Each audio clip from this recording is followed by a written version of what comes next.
TVN ਦੇਖਣ ਵਾਲੇ ਸਮੁੱਚੇ ਦਰਸ਼ਕਾਂ ਨੂੰ ਦਵਿੰਦਰ ਸਿੰਘ ਬੈਨੀਪਾਲ ਵੱਲੋਂ ਪਿਆਰ ਅਤੇ ਸਤਿਕਾਰ ਸਹਿਤ ਸਤਿ ਸ਼੍ਰੀ ਅਕਾਲ। ਦਾ ਬੈਨੀਪਾਲ ਸ਼ੋਅ ਵਿੱਚ ਤੁਹਾਡਾ ਸਭਨਾਂ ਦਾ ਨਿੱਘਾ ਸਵਾਗਤ। ਆਓ ਦੋਸਤੋ ਰਲ ਮਿਲ ਕੇ ਕੁਝ ਅਹਿਮ ਖਬਰਾਂ, ਕੁਝ ਅਹਿਮ ਘਟਨਾਵਾਂ ਦੇ ਉੱਤੇ ਚਰਚਾ ਕਰੀਏ। ਕੈਨੇਡਾ ਵਿੱਚ ਜਸਟਿਨ ਟਰੂਡੋ ਤੇ ਓ-ਟੂਲ ਵਿਚਕਾਰ ਕਾਂਟੇ ਦੀ ਟੱਕਰ। ਕਿਸਾਨੀ ਅੰਦੋਲਨ ਨੂੰ ਘੇਰ ਲਈ ਕੇਂਦਰ ਸਰਕਾਰ ਨੇ ਲੱਭਿਆ ਹੁਣ ਇੱਕ ਹੋਰ ਨਵਾਂ ਰਾਹ। ਦੇਰ ਸ਼ਾਮ ਸਿਮਰਜੀਤ ਬੈਂਸ ਤੇ ਕਰ ਛਾਪਾ, ਗ੍ਰਿਫਤਾਰੀ ਦੇ ਚਰਚੇ। PRTC ਤੇ ਪਨ ਵਾਸਤੇ ਕੱਚੇ ਕਾਮਿਆਂ ਦੀ ਹੜਤਾਲ ਮੁਲਤਵੀ, ਵਾਅਦਾ ਪੂਰਾ ਨਾ ਹੋਣ ਤੇ ਮੁੜ ਹੜਤਾਲ ਦੀ ਚੇਤਾਵਨੀ। ਹਰਿੰਦਰ ਕਾਹਲੋਂ ਦੇ ਬਿਆਨ ਨੇ ਪੰਜਾਬ ਦੀ ਸਿਆਸਤ ਭਖਾਈ ਅਤੇ ਕੈਪਟਨ ਸਰਕਾਰ ਵੱਲੋਂ ਰੁਜ਼ਗਾਰ ਮੇਲਿਆਂ ਦੇ ਨਾਮ ਤੇ ਇੱਕ ਹੋਰ ਧੋਖੇ ਦਾ ਮਾਮਲਾ। ਦੋਸਤੋ ਇਹ ਕੁਝ ਖਬਰਾਂ, ਇਹ ਕੁਝ ਘਟਨਾਵਾਂ ਤੇ ਜਾਣਕਾਰੀਆਂ ਤੁਹਾਡੇ ਰੂਬਰੂ ਕਰਾਂਗਾ। ਇਹਦੇ ਇਲਾਵਾ ਕੁਝ ਹੋਰ ਜਾਣਕਾਰੀਆਂ ਵੀ ਨੇ ਜਿਹੜੀਆਂ ਪ੍ਰੋਗਰਾਮ ਵਿੱਚ ਅੱਗੇ ਚੱਲ ਕੇ ਵਿਸਥਾਰ ਦੇ ਨਾਲ ਵਿਚਾਰੀਆਂ ਜਾਣਗੀਆਂ। ਇਹਦੇ ਤੋਂ ਪਹਿਲਾਂ ਕਿ ਇੱਧਰ ਨੂੰ ਵਧਿਆ ਜਾਵੇ, ਤੁਹਾਨੂੰ ਸਭਨਾਂ ਨੂੰ ਬੇਨਤੀ ਹੈ ਕਿ ਜੇਕਰ ਹਾਲੇ ਤੱਕ ਤੁਸੀਂ ਆਪਣੇ ਇਸ ਚੈਨਲ ਨੂੰ ਸਬਸਕ੍ਰਾਈਬ ਨਹੀਂ ਕੀਤਾ ਤਾਂ ਕਿਰਪਾ ਕਰਕੇ ਸਬਸਕ੍ਰਾਈਬ ਕਰਕੇ ਨੋਟੀਫਿਕੇਸ਼ਨ ਵਾਲੀ ਘੰਟੀ ਜ਼ਰੂਰ ਔਨ ਕਰ ਲੈਣੀ। ਤੁਹਾਡੇ ਦਿਲੋਂ ਧੰਨਵਾਦੀ ਹੋਵਾਂਗੇ। ਆਓ ਹੁਣ ਇਕੱਲੀ ਖਬਰ ਤੇ ਇਕੱਲੀ ਘਟਨਾ ਦੇ ਉੱਤੇ ਵਿਸਥਾਰ ਦੇ ਨਾਲ ਗੱਲਬਾਤ ਕਰੀਏ। ਸਭ ਤੋਂ ਪਹਿਲਾਂ ਅੱਜ ਕੈਨੇਡਾ ਵਾਲੇ ਪਾਸੋਂ ਸ਼ੁਰੂਆਤ ਕਰਦੇ ਹਾਂ।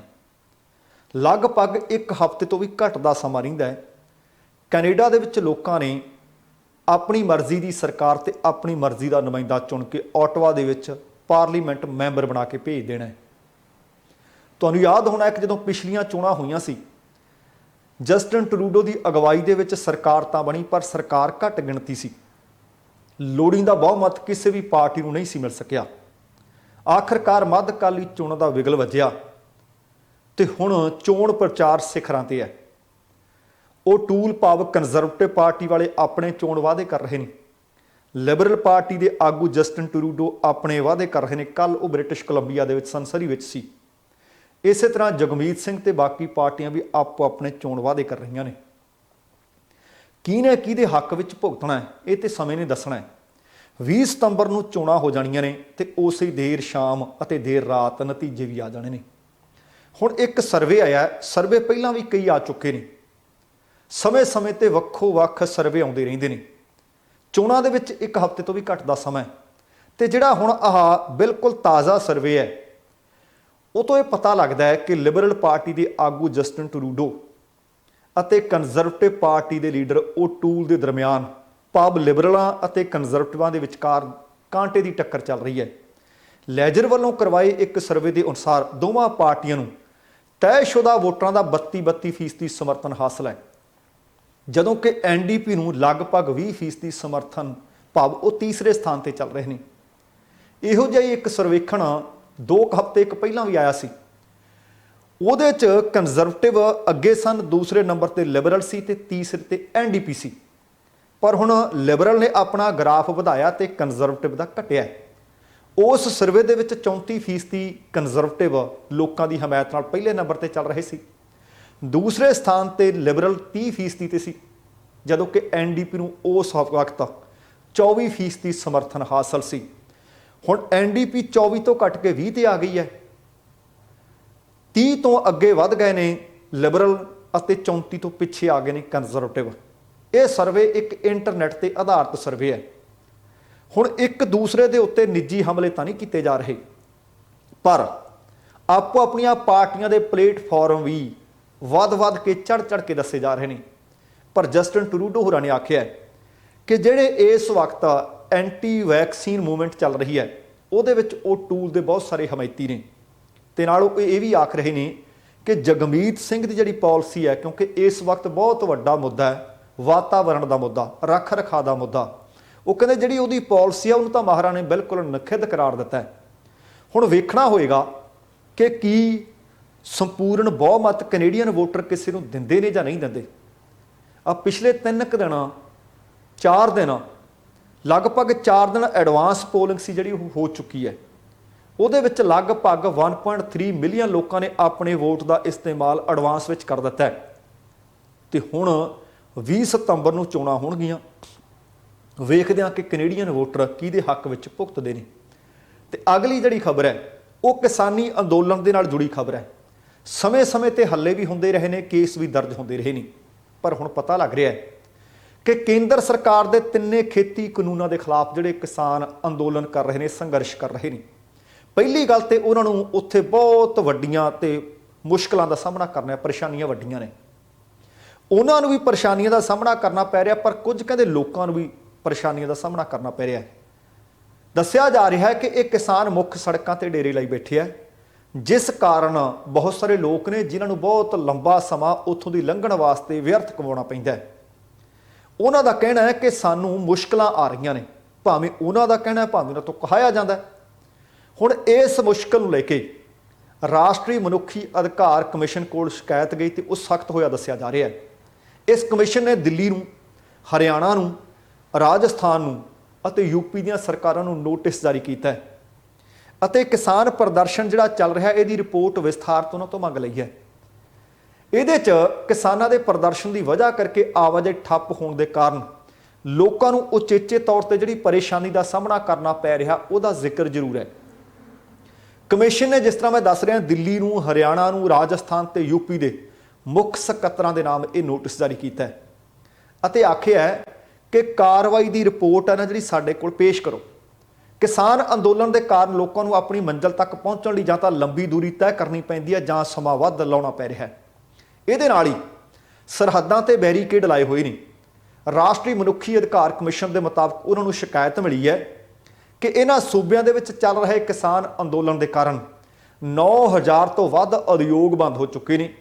ਸ਼ਿਕਾਇਤ ਦੇ ਵਿੱਚ ਇਹ ਵੀ ਦੋਸ਼ ਲਾਇਆ ਗਿਆ ਹੈ ਕਿ ਅੰਦੋਲਨ ਵਾਲੀਆਂ ਥਾਵਾਂ ਤੇ ਕੋਵਿਡ ਸੁਰੱਖਿਆ ਦੇ ਜਿਹੜੇ ਨਿਯਮ ਨੇ ਉਹਨਾਂ ਦੀ ਵੀ ਕਿਸਾਨਾਂ ਦੇ ਵੱਲੋਂ ਉਲੰਘਣਾ ਕੀਤੀ ਜਾ ਰਹੀ ਹੈ।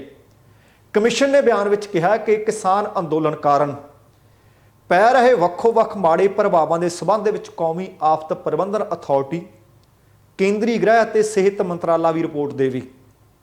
ਦੱਸਣਾ ਬਣਦਾ ਹੈ ਕਿ ਵੱਡੀ ਗਿਣਤੀ ਦੇ ਵਿੱਚ ਕਿਸਾਨ ਬੀਤੇ ਤਕਰੀਬਨ ਹੁਣ ਤਾਂ 10 ਮਹੀਨੇ ਹੋ ਜਾਣੇ ਨੇ, 9.5 ਮਹੀਨਿਆਂ ਤੋਂ ਜ਼ਿਆਦਾ ਸਮਾਂ ਹੋ ਗਿਆ ਦਿੱਲੀ ਦੀਆਂ ਸਰਹੱਦਾਂ ਦੇ ਉੱਤੇ ਆਪਣੇ ਹੱਕਾਂ ਦੀ ਵਾਸਤੇ, ਆਪਣੀਆਂ ਮੰਗਾਂ ਮਨਵਾਉਣ ਦੇ ਵਾਸਤੇ ਧਰਨਾ ਪ੍ਰਦਰਸ਼ਨ ਕਰ ਰਹੇ ਨੇ। ਤੇ ਹੁਣ ਇਹਨਾਂ ਵਿੱਚੋਂ ਜ਼ਿਆਦਾਤਰ ਕਿਸਾਨ ਯੂਪੀ ਦੇ ਨੇ, ਪੰਜਾਬ ਦੇ ਨੇ, ਹਰਿਆਣਾ ਦੇ ਨੇ ਤੇ ਬਾਕੀ ਹੋਰਨਾਂ ਸੂਬਿਆਂ ਦੇ ਨਾਲ ਵੀ ਸੰਬੰਧਿਤ ਨੇ। ਮੰਗ ਉਹਨਾਂ ਦੀ ਇਹੋ ਹੀ ਹੈ ਕਿ ਤਿੰਨੇ ਖੇਤੀ ਕਾਨੂੰਨ ਵਾਪਸ ਲੈ ਜਾਣ ਅਤੇ MSP ਦੀ ਸਾਨੂੰ ਲਿਖਤੀ ਕਾਨੂੰਨੀ ਗਾਰੰਟੀ ਦਿੱਤੀ ਜਾਵੇ। ਕਿਸਾਨਾਂ ਤੇ ਸਰਕਾਰ ਦੇ ਵਿਚਕਾਰ 22 ਜਨਵਰੀ 2021 ਤੋਂ ਪਹਿਲਾਂ 11 ਵਾਰ ਗੱਲਬਾਤ ਵੀ ਹੋਈ, ਪਰ ਕੋਈ ਸਾਰਥਕ ਨਤੀਜਾ ਨਿਕਲ ਨਹੀਂ ਸਕਿਆ। ਦਿੱਲੀ ਦੇ ਟਿਕਰੀ, ਗਾਜ਼ੀਪੁਰ ਅਤੇ ਸਿੰਘੂ ਸਰਹੱਦਾਂ ਤੇ ਕਿਸਾਨ ਇਹ ਲਗਭਗ 10 ਮਹੀਨਿਆਂ ਤੋਂ ਹੁਣ ਡਟੇ ਹੋਏ ਨੇ। ਹੁਣ ਇਹਦੇ ਨਾਲ ਹੀ ਇਹ ਵੀ ਖਬਰਾਂ ਮਿਲ ਰਹੀਆਂ ਨੇ ਕਿ ਇੱਕ ਵਾਰ ਫਿਰ ਤੋਂ ਇਹਨਾਂ ਸਰਹੱਦਾਂ ਦੇ ਉੱਤੇ ਕਿਸਾਨ ਵੱਡੀ ਗਿਣਤੀ ਵਿੱਚ ਪਹੁੰਚਣੇ ਸ਼ੁਰੂ ਹੋ ਚੁੱਕੇ ਨੇ। ਕਮਿਸ਼ਨ ਨੇ ਬਿਆਨ ਵਿੱਚ ਕਿਹਾ ਕਿ ਸ਼ਾਂਤਮਈ ਢੰਗ ਨਾਲ ਅੰਦੋਲਨ ਕਰਨ ਦਾ ਅਧਿਕਾਰ ਸਾਰਿਆਂ ਨੂੰ ਸੰਵਿਧਾਨ ਮਨੁੱਖੀ ਅਧਿਕਾਰ ਕਾਰਕੁਨ ਨਾਲ ਇਸ ਅੰਦੋਲਨ ਵਾਲੀ ਥਾਂ ਤੇ ਜ਼ਬਰ ਜਨਾਹ ਦਾ ਇੱਕ ਮਾਮਲਾ ਸੀ। ਉਸ ਮਾਮਲੇ ਦੇ ਵਿੱਚ ਪੀੜਤਾ ਦੇ ਨਜ਼ਦੀਕੀ ਨੂੰ ਮੁਆਵਜ਼ੇ ਦੀ ਅਦਾਇਗੀ ਦੇ ਬਾਰੇ ਝੱਜਰ ਦੇ DM ਤੋਂ ਕੋਈ ਰਿਪੋਰਟ ਨਹੀਂ ਮਿਲੀ ਤੇ DM ਨੂੰ ਵੀ 10 ਅਕਤੂਬਰ ਤੱਕ ਰਿਪੋਰਟ ਦਾਖਲ ਕਰਨ ਵਾਸਤੇ ਆਖਿਆ ਗਿਆ। ਤੇ ਖਬਰ ਇਹ ਵੀ ਮਿਲੀ ਹੈ ਕਿ ਆਹ ਜਿਹੜੀ ਕਮਿਸ਼ਨ ਦੇ ਵੱਲੋਂ ਰਿਪੋਰਟ ਤਲਬ ਕੀਤੀ ਗਈ, ਇਹਦੇ ਤੋਂ ਬਾਅਦ ਪ੍ਰਸ਼ਾਸਨਿਕ ਅਧਿਕਾਰੀਆਂ ਨੇ ਕਿਸਾਨਾਂ ਦੇ ਨਾਲ ਗੱਲਬਾਤ ਕੀਤੀ ਹੈ। ਕਿਸਾਨ ਆਗੂਆਂ ਨੇ ਆਖਿਆ ਕਿ ਅਸੀਂ ਤੇ ਆਵਾਜਾਈ ਬੰਦ ਹੀ ਨਹੀਂ ਕੀਤੀ ਹੋਈ। ਪਹਿਲੀ ਗੱਲ ਉਹ ਕਹਿੰਦੇ ਅਸੀਂ ਇਸ ਸਥਾਨ ਤੇ ਮਜਬੂਰੀ ਚਾਹ ਕੇ ਬੈਠੇ, ਅਸੀਂ ਯੰਤਰ ਮੰਤਰ ਜਾਂ ਰਾਮਲੀਲਾ ਮੈਦਾਨ ਦੀ ਮੰਗ ਕੀਤੀ ਸੀ। ਦੂਸਰੀ ਗੱਲ, ਨਾ ਅਸੀਂ ਬੈਰੀਕੇਡਿੰਗ ਕੀਤੀ ਤੇ ਨਾ ਅਸੀਂ ਕੰਧਾਂ ਉਸਾਰੀਆਂ ਨੇ, ਨਾ ਅਸੀਂ ਕਿੱਲਾਂ ਗੱਡੀਆਂ ਨੇ। ਇਹ ਸਾਰੇ ਕੰਮ ਸਰਕਾਰ ਦੇ ਕੀਤੇ ਹੋਏ ਸਾਡੇ ਸਿਰ ਤਾਂ ਅੰਡ ਪੰਡ ਮੜੀ ਜਾ ਰਹੀ ਹੈ। ਉਹਨਾਂ ਕਿਹਾ ਕਿ ਸਾਡੇ ਅੰਦੋਲਨ ਨੂੰ ਚੁਕਾਉਣ ਦੇ ਵਾਸਤੇ ਕਦੇ ਤਾਂ ਆਖਿਆ ਜਾਂਦਾ ਕਿ ਜਿਹੜੇ ਸਥਾਨਕ ਲੋਕ ਨੇ ਉਹ ਵਿਰੋਧ ਕਰ ਰਹੇ ਹੈ। ਉਹ ਕਹਿੰਦੇ ਜਿਹੜੇ ਕਈ ਮਹੀਨੇ ਪਹਿਲਾਂ ਉਹ ਲੋਕ ਵਿਰੋਧ ਕਰਨਾ ਸੀ, ਆਪਣੇ ਆਪ ਨੂੰ ਸਥਾਨਕ ਦੱਸ ਰਹੇ ਸੀ, ਮੁੜ ਕੇ ਕਿਤੇ ਨਜ਼ਰ ਹੀ ਨਹੀਂ ਆਏ। ਜਿਹੜੇ ਸਥਾਨਕ ਲੋਕ ਨੇ ਉਹ ਤਾਂ ਇੱਥੋਂ ਤੱਕ ਕਹਿੰਦੇ ਆ ਕਿ ਜੇਕਰ ਇੱਥੋਂ ਉੱਠ ਕੇ ਕਿਸਾਨ ਚਲੇ ਗਏ ਤੇ ਸਾਡਾ ਬਣੂਗਾ ਕੀ। ਹੁਣ ਵੇਖਦੇ ਹਾਂ ਕਿ ਕਿਸਾਨੀ ਅੰਦੋਲਨ ਤੇ ਇੱਕ ਵੱਖਰੀ ਕਿਸਮ ਦਾ ਹੋ ਹੱਲਾ ਹੈ ਕਿ ਇਹ ਹੱਲਾ ਕਿਸਾਨਾਂ ਨੂੰ ਉੱਥੋਂ ਉਠਾਉਣ ਵਿੱਚ ਉਹਨਾਂ ਦਾ ਕਾਮਯਾਬ ਹੁੰਦਾ ਹੈ ਜਾਂ ਫਿਰ ਇਹ ਵੀ ਉਹਨਾਂ ਨੂੰ ਪੁੱਠਾ ਪੈਂਦਾ ਹੈ। ਇਹ ਆਉਣ ਵਾਲਾ ਸਮਾਂ ਦੱਸੇਗਾ। ਹੁਣ ਅਗਲੀ ਜਿਹੜੀ ਖਬਰ ਹੈ ਇਹ ਪੰਜਾਬ ਦੀ ਰਾਜਨੀਤੀ ਨਾਲ ਵੀ ਸੰਬੰਧਿਤ ਹੈ ਤੇ ਆਉਣ ਵਾਲੇ ਦਿਨਾਂ ਦੇ ਵਿੱਚ ਇਹਦੇ ਤੇ ਤੁਸੀਂ ਦੇਖਿਓ ਕਿ ਤਰ੍ਹਾਂ ਤਰ੍ਹਾਂ ਦੇ ਵਾਦ ਤੇ ਵਿਵਾਦ ਉੱਠਣਗੇ। ਅਸਲ ਦੇ ਵਿੱਚ ਕਈ ਮਹੀਨੇ ਹੋ ਗਏ ਹੈ ਕਈਆਂ ਮਹੀਨਿਆਂ ਤੋਂ ਸੁਰਖੀਆਂ ਦੇ ਵਿੱਚ ਰਹੇ ਲੋਕ ਇਨਸਾਫ ਪਾਰਟੀ ਦੇ ਮੁਖੀ ਅਤੇ ਵਿਧਾਇਕ ਸਿਮਰਜੀਤ ਸਿੰਘ ਬੈਂਸ, ਉਹਨਾਂ ਦੇ ਖਿਲਾਫ ਇੱਕ ਜ਼ਬਰ ਜਨਾਹ ਦਾ ਮਾਮਲਾ ਦਰਜ ਹੋਇਆ ਸੀ।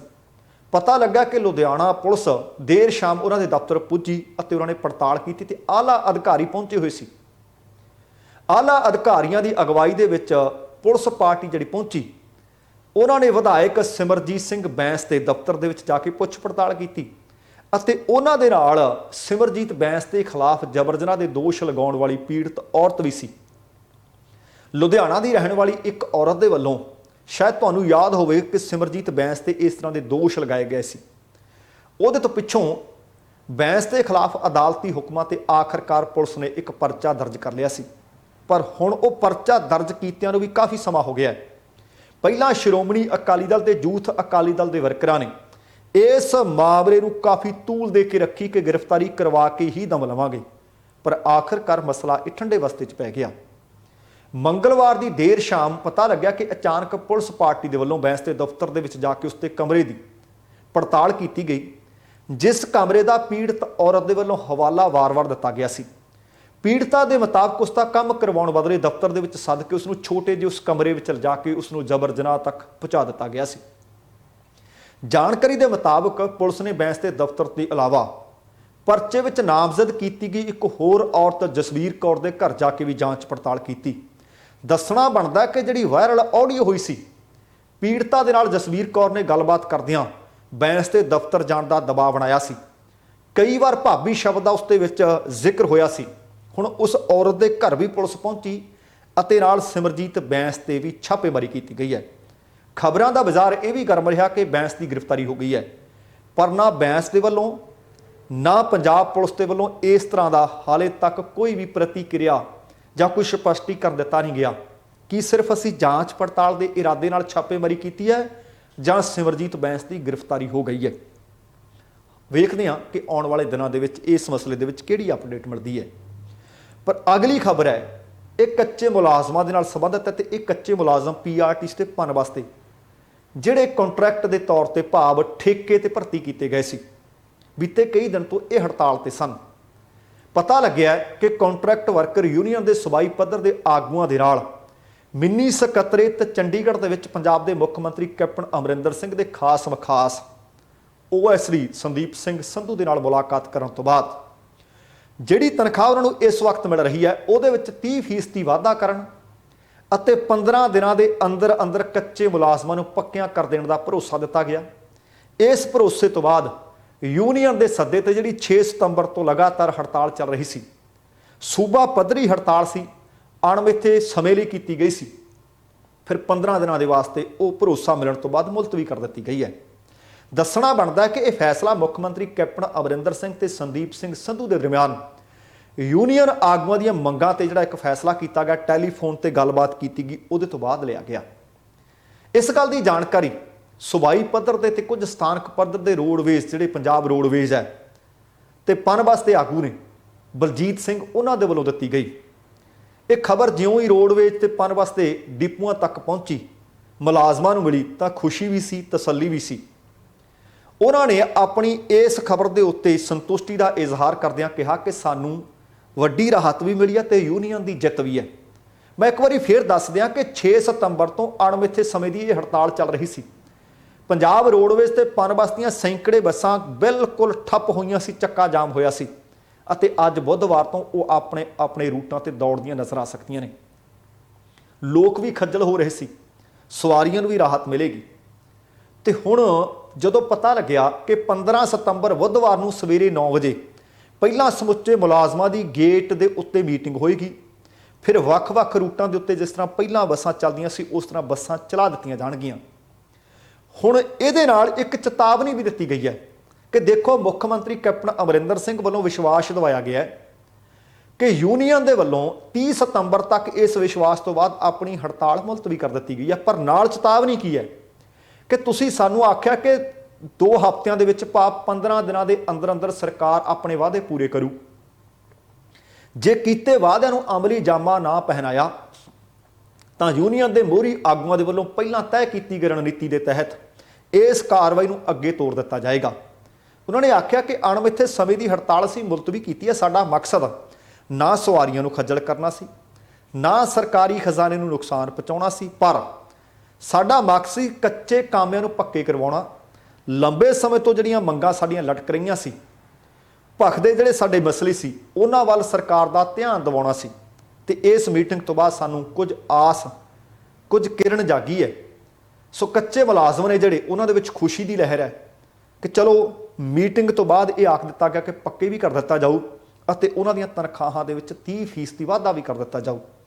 ਇਸ ਮੀਟਿੰਗ ਤੋਂ ਬਾਅਦ, ਇਸ ਜਿੱਤ ਤੋਂ ਬਾਅਦ ਇਹਨਾਂ ਦੇ ਆਗੂਆਂ ਨੇ ਆਖਿਆ ਕਿ ਜਿਹੜੇ ਸਥਾਨਕ ਪੱਧਰ ਦੇ ਆਗੂ ਸੀ ਤੇ ਨਾਲ ਹੀ ਜਿਹੜੇ ਸੂਬਾ ਪੱਧਰ ਦੇ ਆਗੂ ਸੀ, ਜਿਨ੍ਹਾਂ ਦੇ ਕਾਰਨ ਇਹ ਨੇਪਰੇ ਸਭ ਕੁਝ ਚੜ ਗਿਆ, ਉਹਨਾਂ ਦਾ ਉਹਨਾਂ ਨੇ ਧੰਨਵਾਦ ਵੀ ਕੀਤਾ ਤੇ ਆਉਣ ਵਾਲੇ ਸਮੇਂ ਦੇ ਵਿੱਚ ਆਖਿਆ ਕਿ ਏਕੇ ਦੇ ਵਿੱਚ ਬਰਕਤ ਹੈ।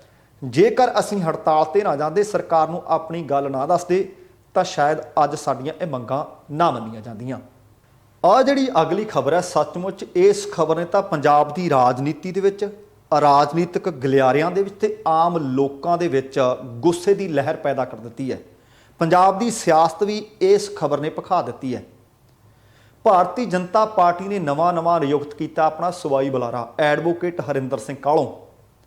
ਹਰਿੰਦਰ ਸਿੰਘ ਕਾਹਲੋਂ ਦੇ ਬੋਲ ਵਿਗੜੇ ਨੇ। ਅਸਲ ਦੇ ਵਿੱਚ ਉਹਨਾਂ ਦੀ ਸੋਚ ਕਿੰਨੀ ਕੁ ਡੂੰਘੀ ਹੈ, ਕਿਸਾਨਾਂ ਬਾਰੇ ਉਹ ਕੀ ਸੋਚਦੇ ਨੇ, ਉਹ ਸੋਚ ਦਾ ਉਹਨਾਂ ਨੇ ਪ੍ਰਗਟਾਵਾ ਕਰ ਦਿੱਤਾ ਆਪਣੇ ਬੋਲਾਂ ਦੇ ਰਾਹੀਂ। ਕਾਹਲੋਂ ਨੇ ਕਿਹਾ ਕਿ ਕਿਸਾਨਾਂ ਨੂੰ ਡਾਂਗਾ ਮਾਰ ਕੇ ਭਜਾ ਦੇਣਾ ਚਾਹੀਦਾ।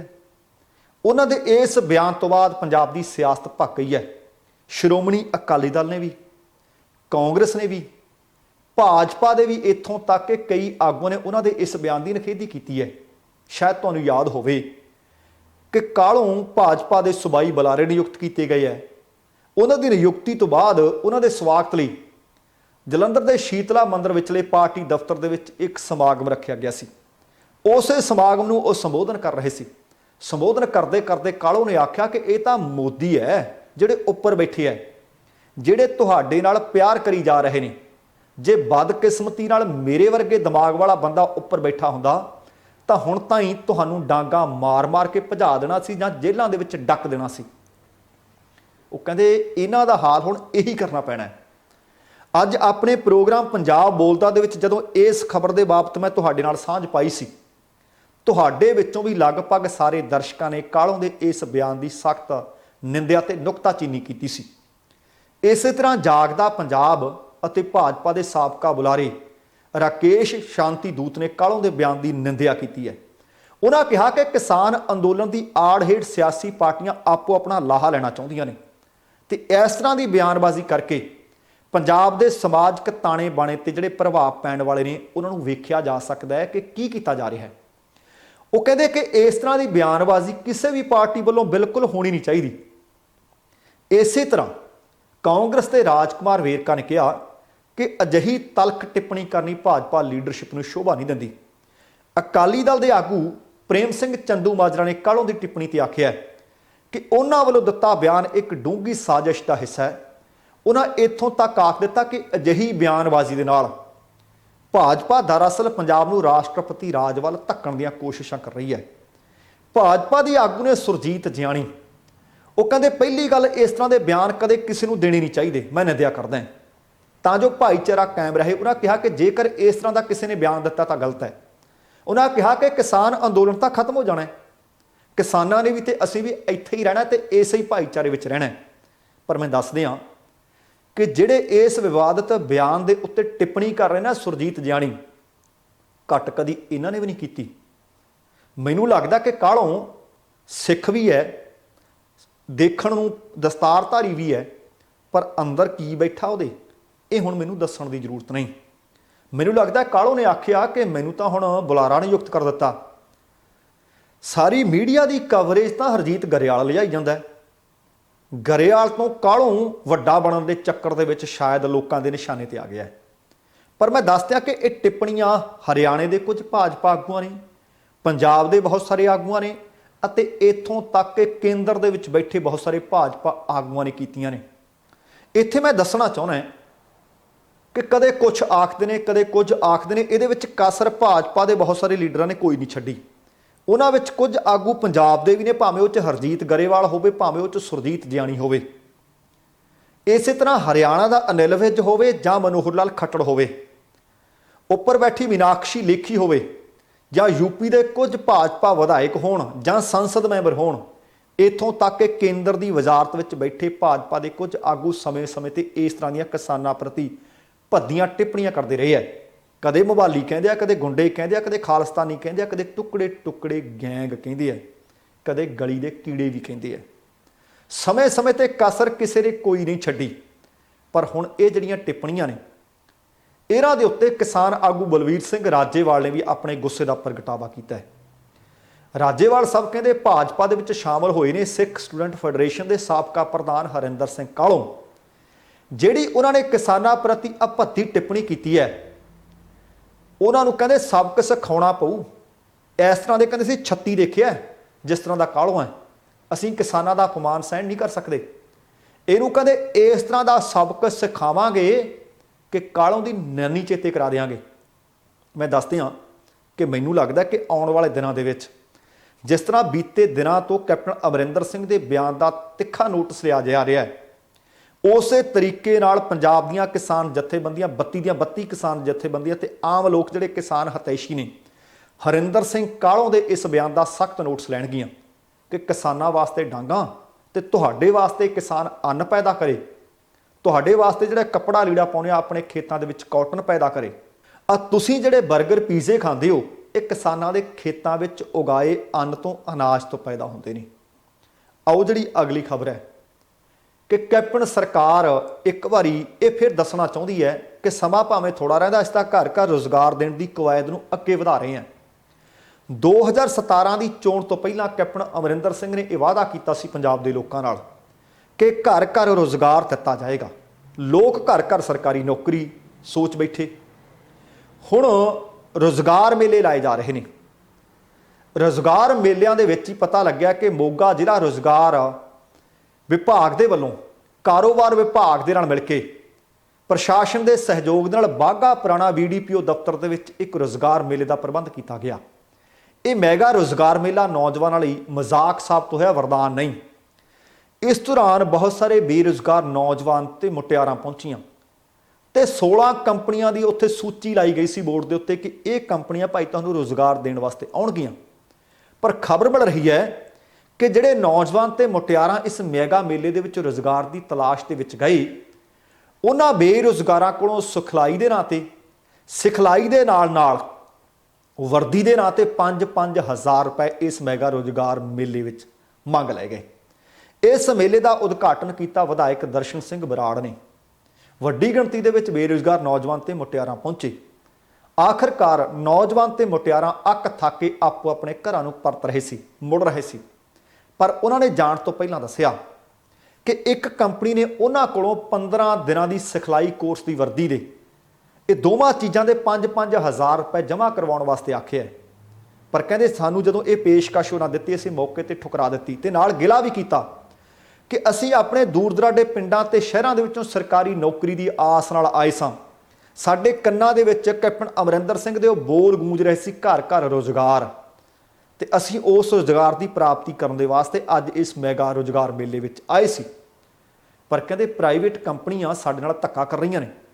ਦੂਸਰੇ ਪਾਸੇ ਇਸ ਮੌਕੇ ਤੇ ਜਦੋਂ ਜ਼ਿਲ੍ਹਾ ਬਿਊਰੋ ਆਫ ਰੁਜ਼ਗਾਰ ਜਨਰੇਸ਼ਨ ਐਂਡ ਟ੍ਰੇਨਿੰਗ ਵਿਭਾਗ ਦੀ ਮਹਿਲਾ ਅਧਿਕਾਰੀ ਨੂੰ ਪੁੱਛਿਆ ਗਿਆ ਕਿ ਆਹ ਭਾਈ ਨੌਜਵਾਨ ਦੱਸ ਰਹੇ ਨੇ, ਮੁਟਿਆਰਾਂ ਦੱਸ ਰਹੀਆਂ ਨੇ, ਉਹ ਕਹਿੰਦੀਆਂ ਮੇਰੇ ਵੀ ਧਿਆਨ ਦੇ ਵਿੱਚ 5-5 ਹਜ਼ਾਰ ਰੁਪਏ ਸਿਖਲਾਈ ਭਾਵ ਟ੍ਰੇਨਿੰਗ ਅਤੇ ਵਰਦੀ ਦਾ ਮੰਗਣ ਵਾਲਾ ਮਾਮਲਾ ਧਿਆਨ ਵਿੱਚ ਆਇਆ।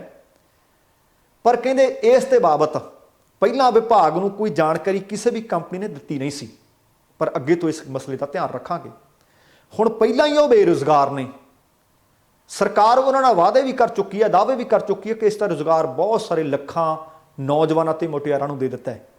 ਤੇ ਆ ਇੱਕ ਰੁਜ਼ਗਾਰ ਮੇਲੇ ਵਿੱਚ ਪਹੁੰਚੇ ਬੇਰੁਜ਼ਗਾਰਾਂ ਨੇ ਦੱਸਿਆ, ਮੁਟਿਆਰਾਂ ਨੇ ਤੇ ਨੌਜਵਾਨਾਂ ਨੇ, ਕਿ ਸਾਡੇ ਤੋਂ ਪੈਸਿਆਂ ਦੀ ਮੰਗ ਕੀਤੀ ਜਾ ਰਹੀ ਸੀ। ਵੇਖਦੇ ਹਾਂ ਕਿ ਆਉਣ ਵਾਲੇ ਦਿਨਾਂ ਦੇ ਵਿੱਚ ਸਰਕਾਰ ਇਸ ਮਸਲੇ ਨੂੰ ਆਧਾਰ ਬਣਾ ਕੇ ਕੋਈ ਐਕਸ਼ਨ ਲੈਂਦੀ ਹੈ ਜਾਂ ਨਹੀਂ। ਸੋ ਦੋਸਤੋ, ਕੁੱਲ ਮਿਲਾ ਕੇ ਆਪਣਾ ਇਹ ਸੀ ਅੱਜ ਦਾ ਪ੍ਰੋਗਰਾਮ। ਜੇਕਰ ਚੰਗਾ ਲੱਗਿਆ ਤਾਂ ਕਿਰਪਾ ਕਰਕੇ ਲਾਈਕ ਅਤੇ ਸ਼ੇਅਰ ਜ਼ਰੂਰ ਕਰ ਦੇਣਾ, ਤੇ ਨਾਲ ਹੀ ਜੇਕਰ ਹਾਲੇ ਤੱਕ ਤੁਸੀਂ ਆਪਣੇ ਇਸ ਚੈਨਲ ਨੂੰ ਸਬਸਕ੍ਰਾਈਬ ਨਹੀਂ ਕੀਤਾ ਤਾਂ ਕਿਰਪਾ ਕਰਕੇ ਸਬਸਕ੍ਰਾਈਬ ਕਰਕੇ ਨੋਟੀਫਿਕੇਸ਼ਨ ਵਾਲੀ ਘੰਟੀ ਜ਼ਰੂਰ ਔਨ ਕਰ ਲੈਣੀ। ਤੁਹਾਡੇ ਦਿਲੋਂ ਧੰਨਵਾਦੀ ਹੋਵਾਂਗੇ। ਜਾਣ ਤੋਂ ਪਹਿਲਾਂ ਕਹਾਂਗਾ, ਜ਼ਿੰਦਗੀ ਜਿੰਦਾ ਦਿਲੀ ਦਾ ਨਾਮ ਹੈ। ਦਵਿੰਦਰ ਸਿੰਘ ਬੈਨੀਪਾਲ ਨੂੰ ਆਗਿਆ ਦਿਓ। ਸਤਿ ਸ਼੍ਰੀ ਅਕਾਲ ਤੇ ਰੱਬ ਰਾਖਾ।